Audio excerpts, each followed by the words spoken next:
उस एक्शन का रिएक्शन क्या मिला, कहीं से कोई कार्रवाई हुई, कहीं से कोई फायदा हुआ, कहीं से कोई काम होता हुआ दिखाई दे रहा या नहीं दिखाई दे रहा, ये हमें कलीम खान साहब बताएं। उसके बाद में हम लोगों के ख्याल का इजहार सुनेंगे।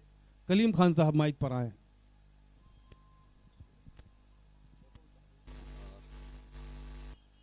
हजरात, माइक पर कभी आया नहीं हूँ, इसलिए बोलने में थोड़ा सा अगर कुछ कोताही हो देखिएगा। मैं लिख कर लाया था तो उस पर ही मैं बताऊंगा, अगर इजाज़त हो तो मैं आगे बताऊं।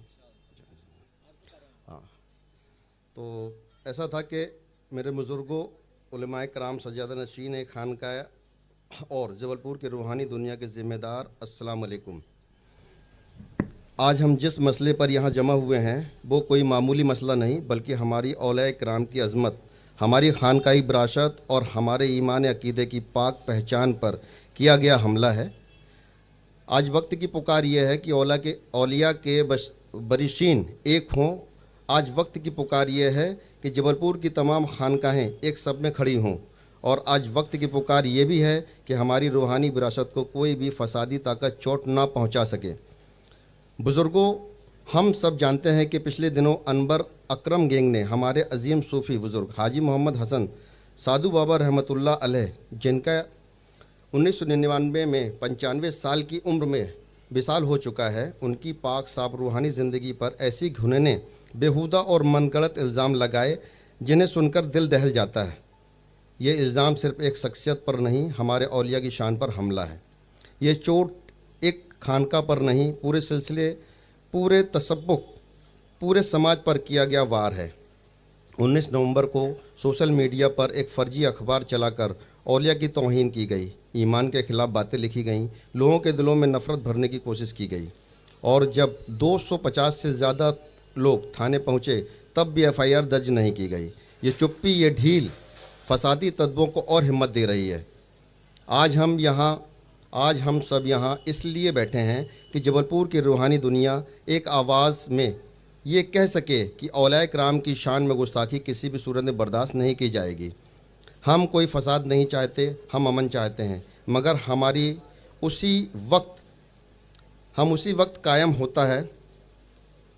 उसी वक्त कायम होता है जब जुल्म और गुस्ताखी के ख़िलाफ़ सख्त और नाइंसाफ़ी की आवाज़ उठाई जाए।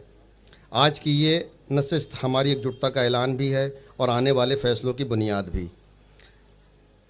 हम ये तय करेंगे कि कैसे खानकाही विरासत की हिफाजत की जाए, कैसे समाज में फैलाए जा रहे जहर को रोका जाए और कैसे यकीन दिलाया जाए कि औलिया इकराम की इज़्ज़त पर हाथ डालने वाले किसी भी कीमत पर बख्शा नहीं जाएगा।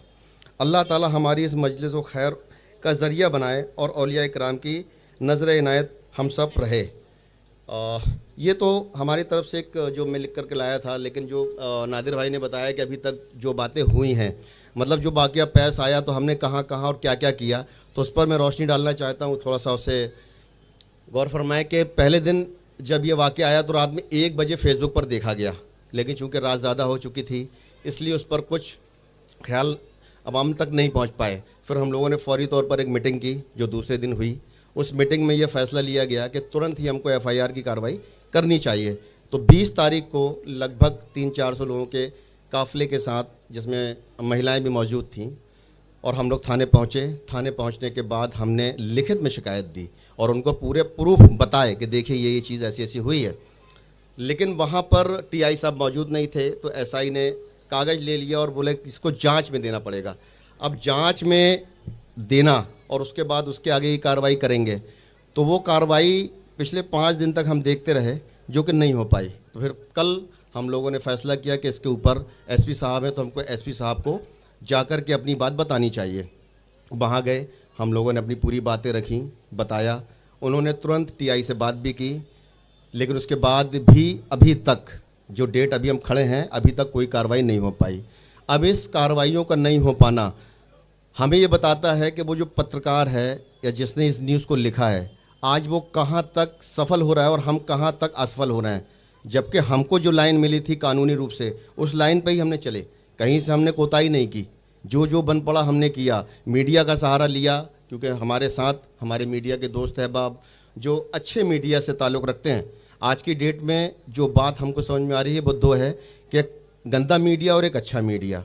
तो गंदे मीडिया ने अपने काम को अंजाम दे चुका, अब अच्छा मीडिया, अच्छे लोग और अच्छे लोगों की तादाद जो यहाँ पर है, अब हमारा मौका आया है कि अब हम इसको कहाँ तक ले जाएं। क्या हम यहीं पर चुप हो जाएं? इसलिए सभी लोगों से ख्याल कि भाई हो सकता है कि कलीम या कलीम की टीम कमज़ोर पड़े, अकेला महसूस ना करे। तो लोगों ने बोला कि नहीं, हम ऐसा नहीं, जो भी औलिया कराम हैं उनके तरफ हम जाएंगे और उनको मौजू करेंगे और उस पर बातचीत करेंगे कि आगे हमें क्या करना चाहिए। तो उस बातचीत को लेकर के ही आज सभी लोग यहाँ पर इकट्ठा हैं। तादाद कम दिख रही है, लेकिन ये तादाद कम नहीं है। चूँकि पत्रकार के ख़िलाफ़ कोई बातचीत है तो थोड़ा सा लोग आगे पीछे होते हैं और मौलाना साहब इस बात को बखूबी जानते हैं। लेकिन हमारा जो मेन मोटो है यहाँ बुलाने का वो ये कि कभी अंजुमन इस्लामिया के ख़िलाफ़ लिखा जाता है, तो कभी छोटी ईदगाह के ख़िलाफ़ लिखा जाता है, कभी हमारी गाजी बाग जो शादी बारात घर है उस पर लिखा जाता है, आज सुब्बा साहब पर लिखा जा रहा है। अगला नंबर किसका आएगा इसकी जानकारी किसी को नहीं है। तो इसलिए इन नंबरों को रोकना है, हमको यहीं पर सचेत होकर के ऐसे जो गंदी मीडिया है उसको रोकना है। और सबसे मेन बात और सबसे मेन उसूल पर जो हम आए वो ये कि यहाँ पे सभी लोग जो बैठे हैं वो सभी मुस्लिम हैं। अगर कोई हम में से ना हो और हमारे ऊपर इल्ज़ाम लगाए तो लगता है कि भाई वो हम में से नहीं है, जानता नहीं होगा। लेकिन हम में से ही, हम नाम वाला ही अगर हम पर इल्ज़ाम लगाए और हम पर इल्ज़ाम लगाए तो फिर भी मैं सह लूँ कि कमेटी पर इल्ज़ाम है, कोई बात नहीं, कलीम पर इल्ज़ाम है। लेकिन हम जिनको मानते हैं, जानते हैं, जिन पर हम अपनी जानें कुर्बान करते हैं, उन पर इल्ज़ाम लगाया जा रहा है। और ऐसे घिनौने इल्ज़ाम जिसको साबित करना तो मैं नहीं समझता कि बड़े से बड़े या पुराने से पुराने लोग साबित कर पाएंगे, क्योंकि वो ऐसा हुआ ही नहीं। लेकिन उस झूठ को फैला करके और पेपर में लिखते हैं, वो पेपर जिसकी कोई वैल्यू नहीं है, दिखता भी नहीं है, लेकिन उसके बाद बदनाम करने के लिए वो फेसबुक व्हाट्सएप का सहारा लेते हैं। और उस पर ही कुछ ऐसे लोग जिनका बाबा और सुन्नियत पर यकीन नहीं है वो उसको फैलाते हैं और बहुत दूर तक लेकर चले जाते हैं। तो उनकी दूरी अब तय करने का वक्त आ चुका है। तो मैं ऐसा सोचता हूं कि यहीं पर बातें ख़त्म ना हों और हमारे इतने सारे लोग हैं बोलने वाले, तो जो बातें मेरे पास थीं वो मैंने आपको बताया। अब नादिर भाई